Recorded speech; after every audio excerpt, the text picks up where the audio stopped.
महाकुंभ मेला, जिसका संस्कृत में मतलब होता है महान घड़े का उत्सव, आस्था और भक्ति का एक अद्वितीय नजारा है। यह असाधारण आयोजन हर 140 साल में एक बार होता है और लाखों श्रद्धालुओं को भारत के पवित्र शहर प्रयागराज, जिसे पहले इलाहाबाद के नाम से जाना जाता था, में खींचता है।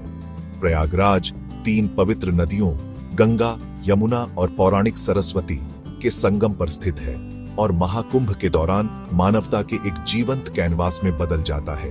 आध्यात्मिक नवीनीकरण की तलाश में आने वाले भक्तों की भारी भीड़ को समायोजित करने के लिए यह शहर एक अस्थायी लेकिन विशाल तंबू नगरी में बदल जाता है। महाकुंभ मेला केवल एक धार्मिक सभा नहीं है, यह आस्था की स्थायी शक्ति का प्रमाण है। यह उन प्राचीन परंपराओं और मान्यताओं का प्रमाण है जो पीढ़ियों से चली आ रही है। यह त्योहार हिंदू धर्म के सार को मूर्त रूप देता है, जहां आध्यात्मिक मुक्ति या मोक्ष की खोज सर्वोपरि है। यह आत्म खोज की यात्रा है, जहां व्यक्ति भौतिक जगत से ऊपर उठकर ईश्वर से जुड़ना चाहता है। महाकुंभ मेला का विशाल पैमाना विस्मयकारी है। इस सभा को दुनिया के सबसे बड़े शांतिपूर्ण मानव जमावड़े के रूप में मान्यता दी गई है, जो आस्था की एकीकरण शक्ति का प्रमाण है। यह संस्कृतियों, भाषाओं और परंपराओं का एक संगम है, जहां जीवन के सभी क्षेत्रों के लोग इस असाधारण आयोजन में भाग लेने के लिए एकत्रित होते हैं। वातावरण भक्ति से ओतप्रोत होता है, क्योंकि तीर्थयात्री प्रार्थना, अनुष्ठान और दान के कार्यों में संलग्न होते हैं। महाकुंभ मेला एक ऐसा अनुभव है जो शब्दों से परे है। यह एक इंद्रियों का अतिरेक है, दर्शनीय स्थलों, ध्वनियों और गंधों की एक सिम्फनी है।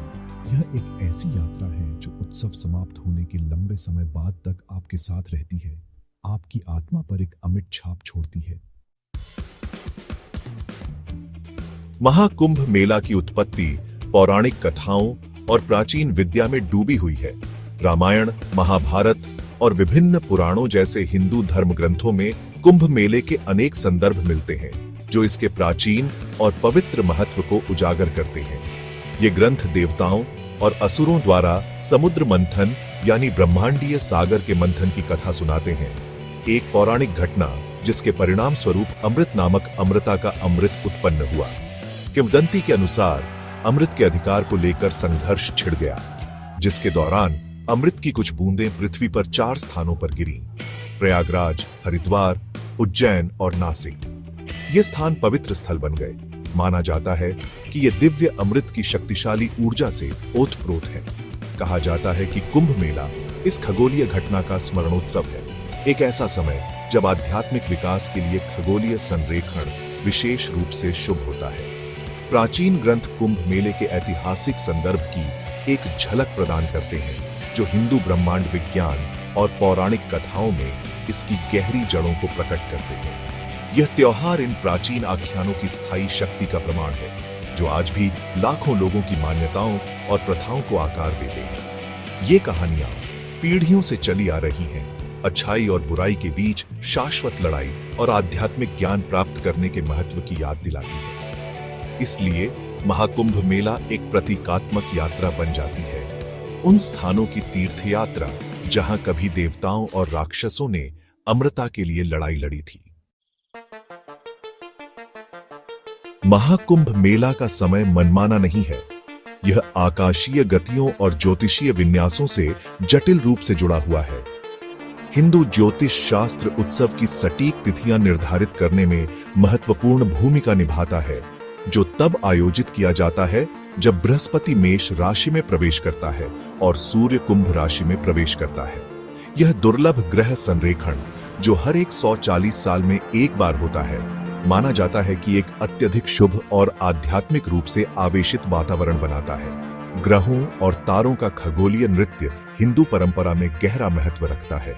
माना जाता है कि इन खगोलीय पिंडों की स्थिति मानव जीवन और भाग्य को प्रभावित करती है। इसीलिए सबसे शुभ ग्रह संरेखण के साथ मेल खाने वाला महाकुंभ मेला अपार आध्यात्मिक क्षमता का समय माना जाता है।